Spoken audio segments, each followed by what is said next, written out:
This is why I am not embarrassed about the laws that we have, nor do I believe we have turned the clock back.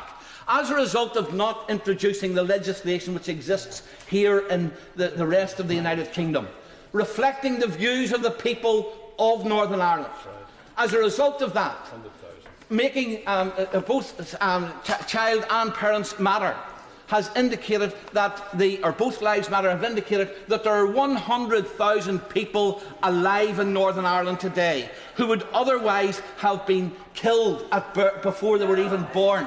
Killed before they were even born. Right. And I know that message is not liked, and indeed so much so that the pro-abortion lobby tried to get the Advertising Standards Authority to challenge it. They found that statistically that was a correct figure. So we have people today in Northern Ireland who are rearing families, who are contributing to society, who are building their businesses, who are working in our factories, who are sitting in our schools, who otherwise, if we had had the legislation which exists here in the rest of the United Kingdom, would have been discarded and put in a bin before they were ever born.